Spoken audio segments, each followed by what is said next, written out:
Alors en vérité, dans cette région, donc Vallée des Baux, qui est entre la Crau, entre la Durance, entre les Alpilles, on a depuis des décennies, depuis des centaines d'années, il y a une terre qui est assez pauvre finalement.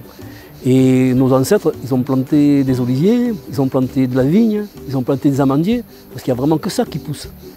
Et donc c'est pour ça qu'on est accroché depuis des dizaines et dizaines d'années à cet arbre qui est le symbole de la Provence, le symbole de donner de l'huile aux Provençaux, parce qu'il n'y avait que ça qui pouvait pousser en Provence.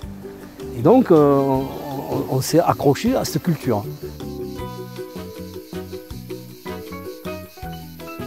Salut, c'est Erwan d'Olivier & Co. Aujourd'hui, on vous amène dans la Vallée des Baux, au cœur de la Provence, rencontrer Antoine, notre producteur, et ses oliviers.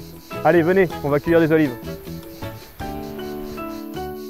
On a toujours été dans le milieu des oliviers, de l'huile d'olive, on aime la nature, on aime les oliviers. Et bon, même quand avec mon épouse on a pris la retraite, on s'est dit bon ben on va quand même continuer à garder cette oliveraie, à la faire fonctionner, avoir des arbres qui soient beaux, voilà. Ce qui nous intéresse c'est d'avoir de beaux arbres. Voilà. Moi quand je me promène dans l'oliveraie par exemple, bon, je regarde les beaux arbres, mais je suis intéressé aussi par ceux qui sont moins beaux.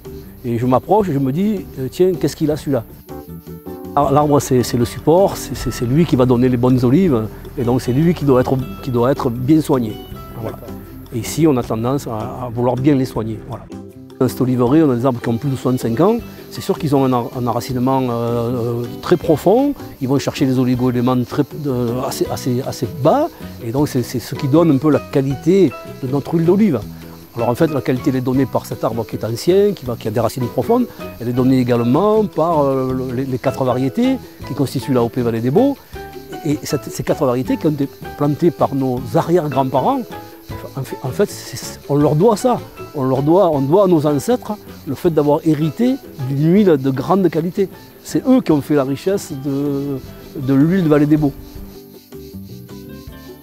On a une bonne huile d'olive au moulin à Cravenco parce que voilà, on se connaît et quand on cueille nos olives le soir, là, vous voyez maintenant tout à l'heure je vais monter mes olives à la Cravenco, tout de suite le moulin il est prêt à tourner, les olives sont pressées tout de suite et on a quelques heures entre l'olive qui est sur l'arbre et l'huile qui va couler du moulin et ça c'est l'essentiel.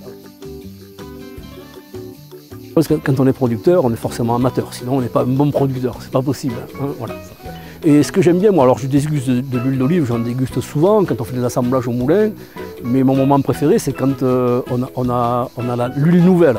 Alors l'huile nouvelle, je la descends ici à la maison, j'attends qu'il y ait la famille, les enfants, et puis là on goûte l'huile nouvelle et puis on dit, voilà, allez, on fait la dégustation. Alors comment est-ce qu'on déguste, hein? Donc c'est d'abord le bouquet, et puis après on cherche les arômes, on cherche l'ardence, on cherche l'amertume, et puis les arômes complexes. Alors les arômes, chacun dit la sienne.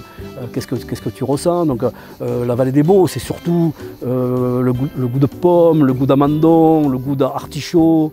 On a aussi la feuille de tomate. Et chacun va donner son avis, et c'est là que c'est intéressant parce qu'on a toute la famille qui donne son avis. Hein, voilà. Donc mon moment préféré c'est ça, c'est quand je fais ça en famille en fait.